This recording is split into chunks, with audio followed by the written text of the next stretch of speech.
What's going on, agents? Biz here with another Division 2 video. After last week's, we are well aware we're on the cusp of new content, and that will be something that's both fun and pulse and DPS driven. So with that new stuff on the way, how do we expect to compete with some of the current gear we have when we come against those mighty Heartbreaker builds? Yes, today, we're going to play the role of hedge fund manager. While we rallied on Heartbreaker, and honestly probably still will, this video will short the new gear set with a counter that will be very useful in PvP, and more specifically, in the Dark Zone. As always, if you're new here, or you've been around since the dawn of the Atom, you are welcome here. This channel is here to help you be a better agent and have more fun, so feel free to connect in the comments below and let me know what you would like to see more of when Year 4 drops in this channel. While you wrap up those comment sections, let's strap up, crack an ice cold liquid death, and get down to it.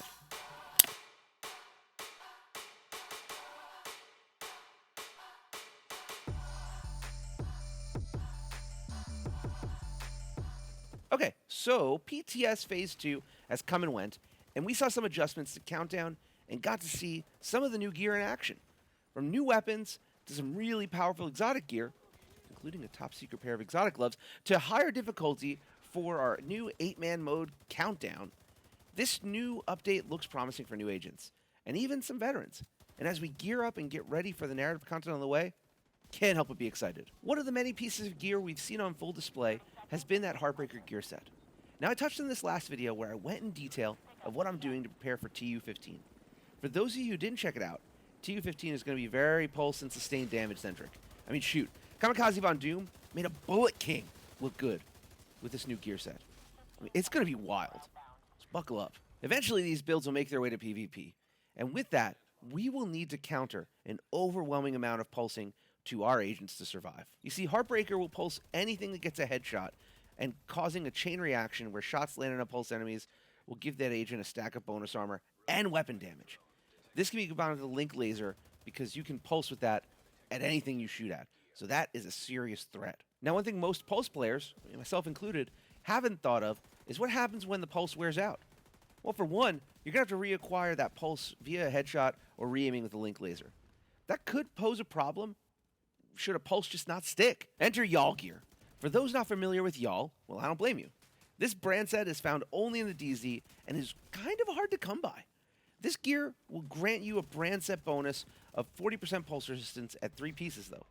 Keep in mind, you get 50% pulse resistance from your specialization tree. So this gear almost doubles your pulse resistance. Getting a build together with Yahal gear is easier said than done, but a way that helped me was to wait for specific gear to be targeted loot. In the case of the build I'm going to show, we have Yahal taking up the mask, glove, and holster slots. As these 3 pieces don't have talents that you need to account for, and I mean Yahal being super rare to find, I figured these slots would be the best to farm for, so you only have to worry about finding 2 of 3 good rolls, and not 2 of 3 and a gear talent that you'd like. Work smart, not hard. Gaining 90% pulse resistance is going to allow that pulse to hit and fall right off for the most part, rendering a 4-piece Heartbreaker build not totally useless, but definitely in a tough spot. Now that I've got you rallied to short this new gear set, I'm sure you'd like to see what I have set up. Well, I'm going to show you, but feel free to use this as a skeleton to customize as you see fit. If you make something cool, share with the class on my Twitter, over at Hey It's Business, and let's get better together. To kick this off, we set up on a Demolitionist specialization. I like this for PvP mainly for its ability to ignore explosions every so often. Ignoring explosions is also going to mean ignoring staggers, so we like that for sure. Overall, this is 2 red, 4 blue core, built with every attribute to red, with a big focus on crit hit chance. Weapon-wise, you can land anywhere with these. I like the AR rifle combo too much to turn away from it, so I went with an Eagle Bearer and an M1A CQB. Current alternatives to those are high rate of fire ARs like a Police M4, or even a Carbine 7 with measured. Many bullets equals many damage. Kicking the gear off of the mask, we have the first of 3 Yahal gear pieces. A thing to keep in mind, I am using the named Hollow Man with extra damage to health.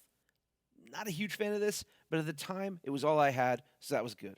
Still rips though, but I'm still searching. Again, leaning all the way into Yahal is key to countering the Heartbreaker gear set and this coming storm of pulse DPS builds. Using 3 pieces, we get brand set bonuses to hazard protection, 5% amplified weapon damage, kind of like Walker Harris, and 40% pulse resistance.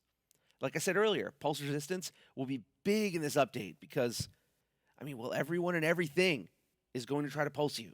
Rounding out the rest of this build, we plug in one piece of Walker Harris for another 5% amplified bonus to weapon damage, a Fenris backpack for an added punch with my AR, and finally, a pair of Fox's Prayer to boost my rifle damage but mess up anything out of cover. Alternatively, you could swap out the Fox's Prayers for a Contractor Glove and net damage to armor, looking at you blue screen, but I'll probably alternate between these two setups. Let me know, though, below how you make the adjustments to this build, and let's get better together. For the chest and backpack downs, we arrive at a combo of Obliterate and Companion.